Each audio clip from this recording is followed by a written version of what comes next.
This week on Jerusalem Dateline, crisis in Kurdistan.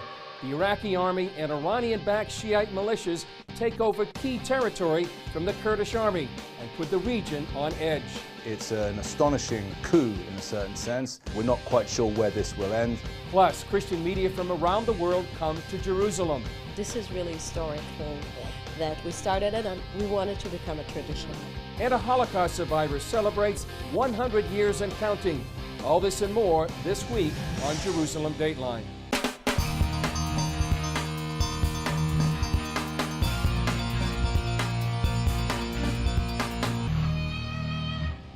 Hello and welcome to this edition of Jerusalem Dateline. I'm Chris Mitchell.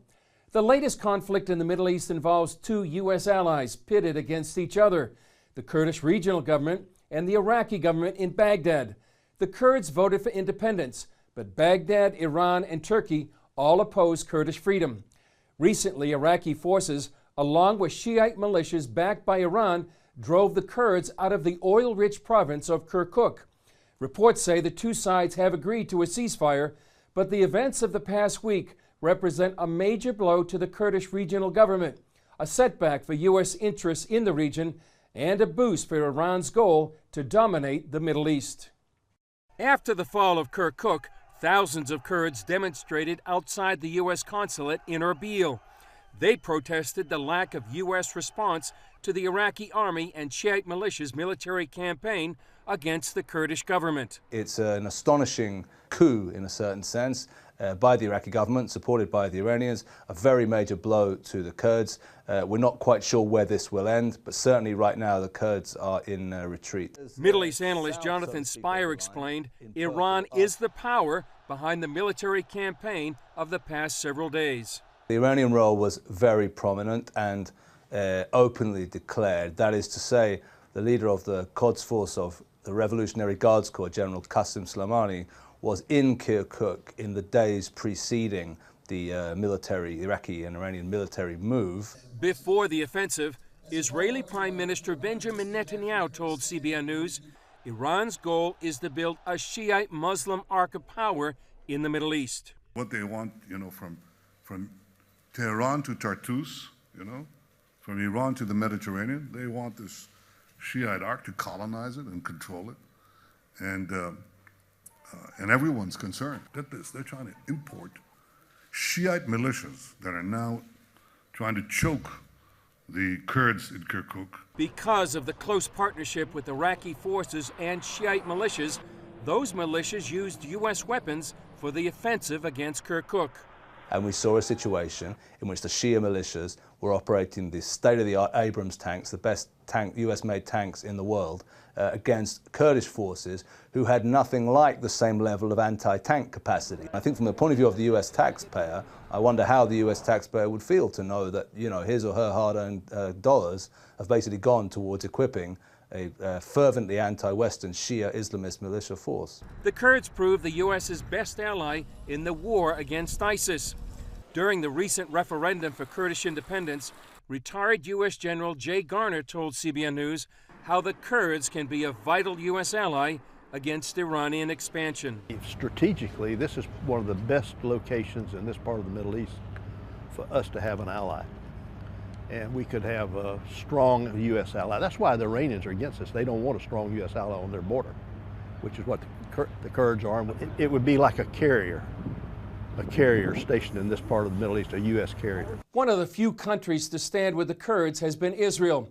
CBN News has learned Israeli Prime Minister Benjamin Netanyahu has been calling world leaders to stand with the Kurds. And Israel's intelligence minister said the Kurds must be protected from extermination. Some experts believe how the U.S., the world's only superpower, responds in the next few days and weeks may well determine the future of the Kurdish people. To understand more about the situation, here's more of our interview with Middle East expert Jonathan Spire. We have a map here, Jonathan, that shows a couple of things. First of all, this line right here is the outline, I believe, of the Kurdish regional government from 2003. Yep, that's right. And what's this area right here? So these areas south, so to speak, of the line in purple are the areas which the Kurds moved into in the course of the war against ISIS. ISIS obviously moved in to Iraq from Syria, eastwards from Syria, in the summer of 2014, that very dramatic summer. And in the course of the Kurdish military response to that, so to speak, the Kurds moved into and conquered over the subsequent 2 or 3 years a large amount of territory. And that's what's represented here in purple, south, so to speak, of the line here. Okay, so this land, if I understand it correctly, was in dispute. Yeah. The Kurds claimed it, but so did the Iraqi government. Yes, that's correct. But what has happened with this border right now? So effectively what's taking place, and it's not yet complete, but the process taking place is that the Iraqi government, in effect, is rolling up all these areas. It's pushing the Kurds back to the 2003 lines. We talked about Kirkuk earlier on. Kirkuk has gone. Much of this area further to the west has gone also. The Iraqi army and the Shia militias are effectively rolling back the Kurds to the 2003 line. Have been saying, okay, we get the fact that the Iraqi army probably just want to push us back to the 2003 lines. But what's the agenda of the militias who are supported by Iran? Does the Iraqi government actually control these militias, or are they controlled directly from Tehran?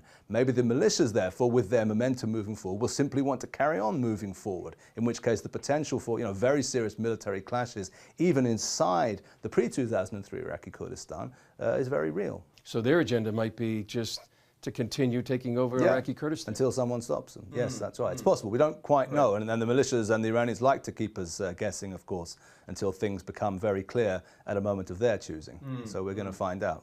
Now, is Erbil the capital of Kurdistan? Is that in danger? Well, here's the thing. The Iraqis have been pushing northwest from Kirkuk city, and they're currently located about halfway between Kirkuk and Erbil. There was a town called Altun Kubri which fell over the weekend. That's the point, and the Iraqis are now a couple of kilometers north of Altun Kubri, and that's the furthest north they've gone so far.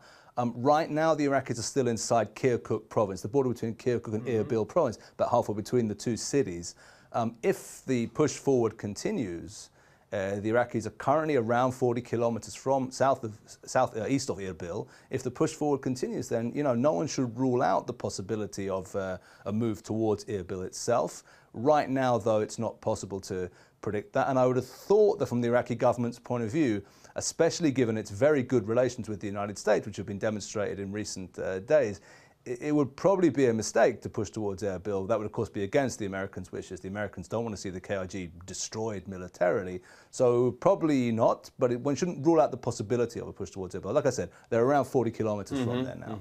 What can the U.S. or the West do to help support the Iraqi Kurds right now?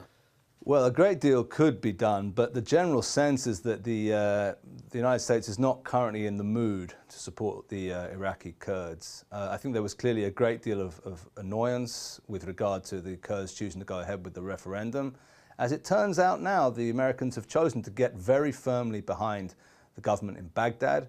Secretary of State Rex Tillerson was in Riyadh yesterday alongside Prime Minister Abadi for the inaugural meeting of a new thing called the Saudi-Iraqi Cooperation Council. The sense is the Americans are looking in a different direction entirely, not towards backing their staunch allies in Iraqi Kurdistan, but rather trying to offset Iranian influence in Iraq itself by pushing or pulling the Baghdad government closer to the Saudis. That's what I think they think they're going to do.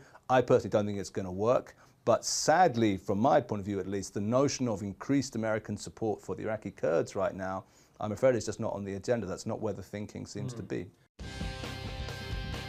Coming up, the Trump administration takes a bold stand for persecuted Christians in the Middle East.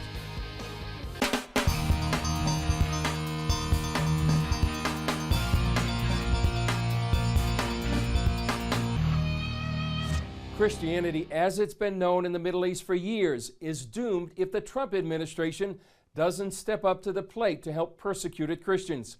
That's what former Congressman Frank Wolf told CBN News in a recent interview, and he said time is running out. If the Trump administration is bold and does some really bold things, I'm hopeful. If they don't, and the church in the West is silent, then I think we will see the end of Christianity in what is really the cradle of Christendom. Abraham is from Ur. I was in Nasiriyah, and they said this is Abraham's village. And Ezekiel's buried there, Daniel's buried there.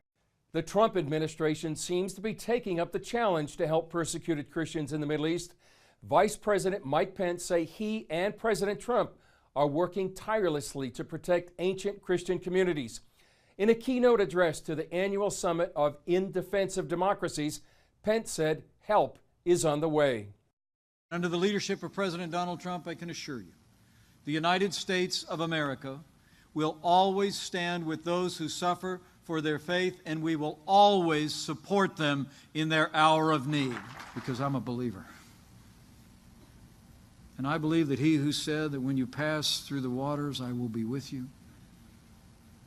that he who said, I will never leave you or forsake you, never will. While Christians are being persecuted in most of the Middle East, the Jewish state recently reached out to Christians. In what some are calling a turning point in Israeli-Christian relations, the Israeli government invited Christian journalists to Jerusalem and rolled out the red carpet. The Christian journalists were honored by Israel's prime minister, president, and political leaders. Israel has no better friends, I mean that, no better friends in the world than the Christian communities around the world. As we say in Hebrew, kol hakavod, all the respect. God bless all of you. They came for the first ever Christian Media Summit, sponsored by the Israeli government. The representative in this Christian Media Summit represent over 1 billion Christian Zionists. And they pray for us, they join us, they support the state of Israel no matter politics. Right, left wing, doesn't matter. They support the state of Israel with all their heart. Israeli government ministers Zipi Hotovely and Naftali Bennett said how important it is that Christians take action. This is really a historic thing that we started it and we want it to become a tradition. Understanding that Israel is on the right side of things, that we're fighting for freedom, fighting for values, and we need your support. We need the Christians around the world to back Israel, to be out there and never be silent. 130 media executives and journalists came from 40 countries and joined the event. It was important for us to see many people coming together and getting the plans that God has for Israel and for our Christian nations to be together with Israel. Participants said it was a great opportunity to connect with Israel. I think it's just opened up so many avenues for more information flows both ways, and it's an important story. It's the most important story. This is a real sign that the Israeli government recognized the contribution, particularly made by Christian broadcasters around the world in defending Israel and the Jewish people. It's especially important in these days of so-called fake news for Christian media to tell the truth about what's actually happening. Many suggested the conference was such a success that they should have it again next year in honor of the 70th anniversary of the Jewish state. CBN CEO Gordon Robertson was invited to address the Christian Media Summit and shared about CBN's production In Our Hands, The Battle for Jerusalem. He challenged the journalists to tell Israel's story to the world. The Israeli government invited CBN CEO to talk at its Christian Media Summit about the docudrama In Our Hands, The Battle for Jerusalem. It was all shot Ammunition Hill on location in Jerusalem with Israeli actors. We went above and beyond to make sure it was absolutely accurate. CBN produced the film in honor of the 50th anniversary of the Six-Day War and the reunification of Jerusalem. It tells the true story behind the battle for the city through the eyes of the paratroopers who fought it. Robertson said last December's UN resolution declaring Israel's possession of eastern Jerusalem illegal underlined the importance of getting the story out. As a Christian in this room, we need to understand what that really means. That means that some of our holiest sites would be turned over to the Palestinian Authority. As a Christian, I say, no way. Israel has made a huge difference, and that's the story of the '67 war. Robertson told CBN News it's critical for Christian journalists to tell Israel's story. I think it's the most important story of our generation. We've literally seen prophecy fulfilled in my lifetime.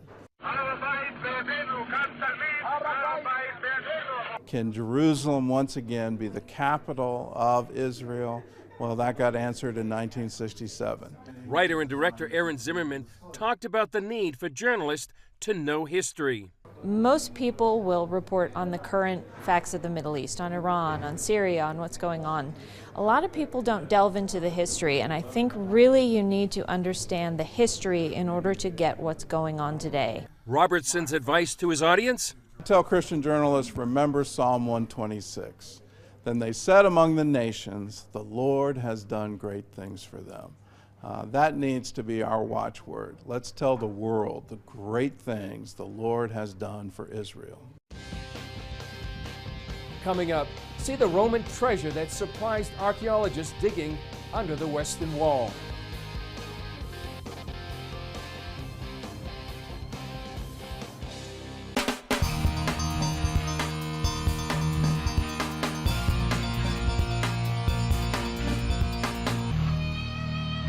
A surprise discovery in Jerusalem leads to an underground section of the Western Wall hidden for nearly 2,000 years. While digging, archaeologists also found a surprise from Roman times. This is known as Wilson's Arch. Archaeologists began digging under this covered area to determine its age. Where we're standing right now, we're standing underneath Wilson's Arch, underneath the indoor men's section of the Western Wall Plaza.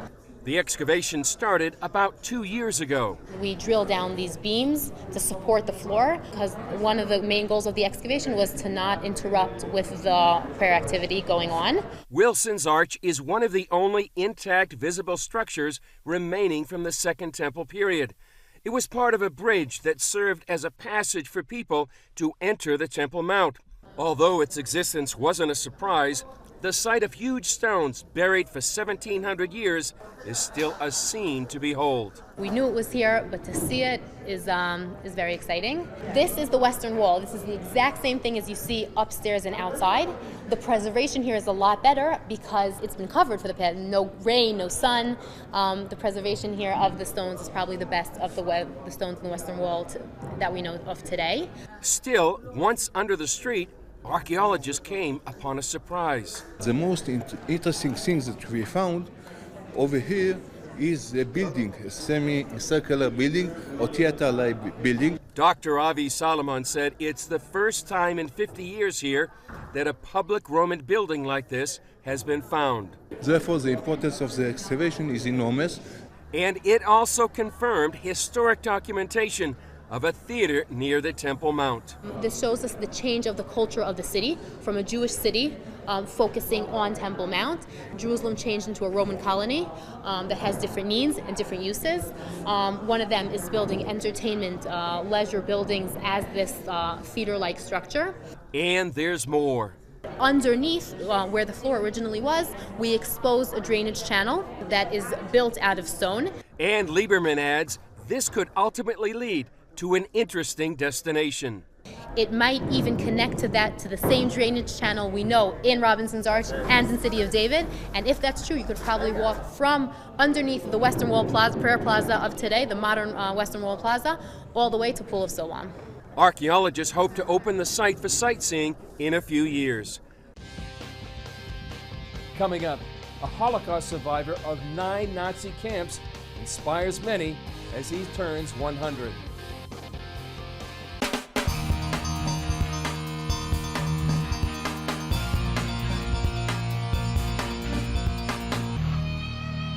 As time takes us further from the Holocaust, there are fewer survivors. But here's the story of Elias Feinzelberg's journey and his 100th birthday.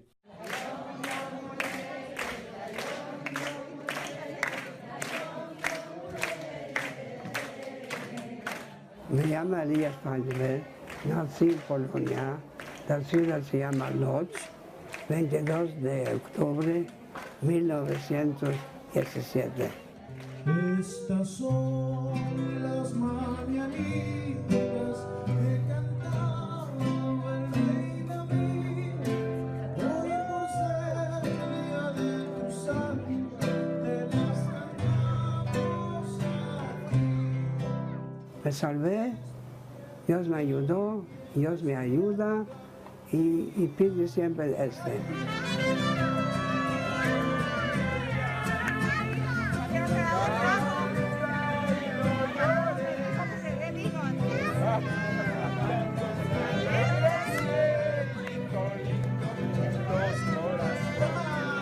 5 hermanas y 2 hermanos. Los nazis los mataron mi toda la familia y me quedé solo.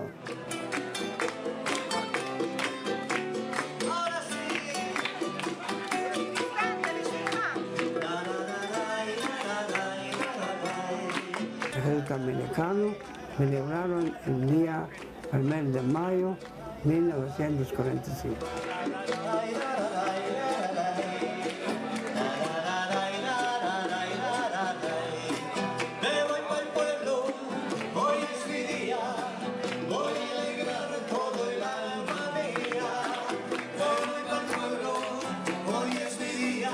Y estoy más contento que una vez hice algo en mi vida, que he estado con mi familia a Israel.